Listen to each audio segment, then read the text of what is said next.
Assalamualaikum warahmatullahi wabarakatuh. Perkenalkan, nama saya Tania Vilasari dengan NPM 219900000322. Saya adalah mahasiswa PMMDN dari Universitas Tigobang Semarang.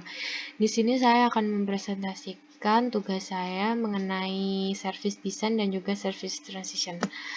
Nah, untuk yang pertama yaitu service design.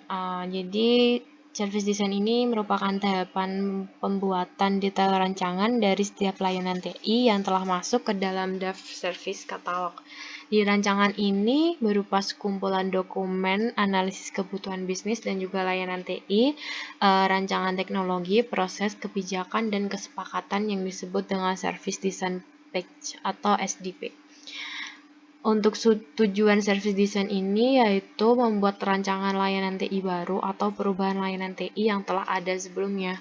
Nah, di rancangan service ini terbagi menjadi 5 aspek. Aspek pertama yaitu solusi layanan TI. Jadi, di sini berfungsi dari layanan TI baru ini tuh ditawarkan dan juga analisis kebutuhan versus keterbatasan, research dan compatibles mengenai waktu, uang, teknologi, peraturan, kemampuan, tata nilai, hak cipta yang dimiliki penyedia layanan dan pelanggan. Untuk aspek kedua yaitu sistem informasi manajemen dan alat penunjang atau tool system for management information. Di sini sebagai penentuan aplikasi atau teknologi apa yang perlu diadakan untuk mendukung dan mengotomatisasi proses-proses layanan baru. Untuk aspek selanjutnya yaitu arsitektur teknologi dan manajemen architectures.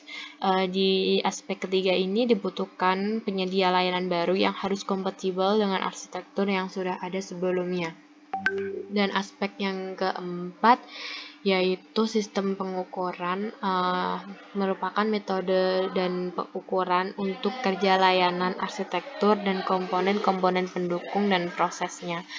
Dan untuk aspek yang kelima yaitu proses dibutuhkan untuk merancang transisi dan mengoperasikan serta meningkatkan layanan. Nah, dari service design ini ada beberapa proses. Yang pertama yaitu service catalog management. Jadi, proses pertama ini memastikan dokumen katalog layanan serta diperbarui berisi informasi terkini dan akurat tentang semua layanan TI yang sedang beroperasi dan sedang dipersiapkan untuk segera beroperasi. Untuk proses yang kedua yaitu service level management, di mana menegosiasikan pembuatan SLA dengan pelanggan, kemudian memastikan semua OLA dan juga UC mampu mendukung pencapaian SLA serta memonitor dan melaporkan capaian-capaian kualitas layanan yang sedang berjalan. Nah, untuk proses ketiga yaitu supplier management. Di sini memastikan semua kontrak dengan supplier ini memenuhi kebutuhan bisnis organisasi dan memastikan semua supplier memenuhi komitmen kontrak mereka. Untuk yang keempat yaitu availability management, di mana di availability ini mendefinisikan, menganalisis, merencanakan, mengukur, dan meningkatkan semua aspek ketersediaan layanan TI. Yang kelima yaitu proses capacity management, memastikan kapasitas layanan TI dan infrastruktur TI mampu memenuhi target tingkat layanan yang telah disepakati efektif, terjaya biaya, dan juga waktu.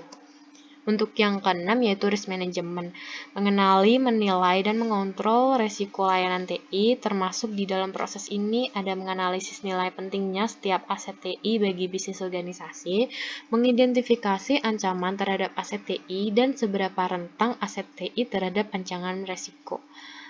Yang ketujuh yaitu IT Service Continuity Management. Di sini proses ini memastikan penyedia layanan dapat selalu menyediakan semua layanan pada tingkat minimum yang telah disepakati dengan menekankan resiko kejadian-kejadian bencana ke level yang dapat diterima dan rencana pemulihan layanan TI. Untuk proses yang ke-8 yaitu Information Security Management, di mana memastikan kerahasiaan, integritas, dan availabilitas informasi, data, dan layanan TI sebuah organisasi. Untuk yang ke-9 yaitu Arsitektur Management, membuat cetak biru atau blueprint, mengembangkan teknologi ke depan dengan mempertimbangkan pilihan strategi layanan dan teknologi terbaru yang telah tersedia. Untuk proses yang ke-10 yaitu compliance management.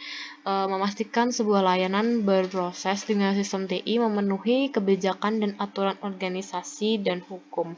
Dan yang terakhir yaitu design coordination.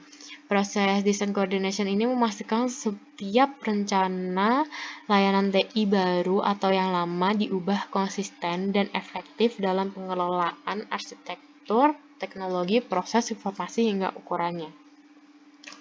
Untuk yang selanjutnya yaitu mengenai service transition. Service transition ini berada di antara service design dan juga service operation. Jadi, service transition ini berisi proses-proses untuk merealisasikan, mengimplementasikan sebuah rancangan layanan yang dihasilkan oleh service design menjadi sistem layanan TI baru atau layanan yang sudah dimodifikasi dari sebelumnya. Tujuan dari service transition ini yaitu memastikan layanan baru tersebut benar-benar memenuhi harapan bisnis seperti dalam dokumen-dokumen hasil tahapan service strategi dan juga service design. Untuk proses service transition ini ada 8. Yang pertama yaitu change management, proses pengontrolan siklus hidup perubahan layanan dalam TI, memastikan perubahan memberikan keuntungan bagi bisnis organisasi dengan menekankan kemungkinan gangguan terhadap layanan TI semaksimal mungkin.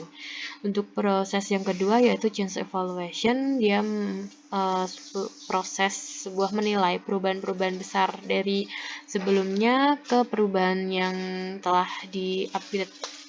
Untuk yang ketiga yaitu service asset dan configuration management. Proses pengelolaan informasi tentang konfigurasi item atau CI dan hubungan antara CI yang dibutuhkan untuk penyedia sebuah layanan TI. Nah, untuk proses keempat ini yaitu application development. Sebuah pembangunan atau pengadaan aplikasi dan sistem yang memungkinkan tersedianya fungsi layanan-layanan TI yang dibutuhkan. Proses ini mencakup aktivitas pengembangan dan pemeliharaan aplikasi. Untuk proses yang selanjutnya yaitu Reals and Development Management, di mana merancangkan, menjadwalkan, dan mengontrol produk-produk perubahan untuk diuji dan diimplementasikan di lingkungan yang sebenarnya. Untuk proses yang keenam yaitu Service Validation dan Testing. Di sini proses ini memastikan produk yang telah diperbarui dan diimplementasikan ini tuh benar-benar memenuhi harapan pelanggan dan memastikan fungsi-fungsi operasional layanan TI ini tuh mampu untuk mendukung layanan terbarunya. Untuk yang selanjutnya yaitu Knowledge Management, merupakan pengumpulan, penganalisis, menyimpan, dan menyebarkan pengetahuan dan informasi dalam sebuah organisasi dalam rangka meningkatkan efisiensi dengan menghindari pencarian pengetahuan yang sudah diketahui sebelumnya. Dan yang proses terakhir yaitu Transition Planning and Support. Proses ini merencanakan dan mengkoordinasi sumber daya TI untuk mengimplementasikan sebuah produk perubahan besar dalam perkiraan biaya, waktu, dan juga kualitas tertentu. Dan terima kasih, sekian presentasi dari saya. Apabila ada yang ingin ditanyakan, silahkan di kolom komentar. Wassalamualaikum warahmatullahi wabarakatuh.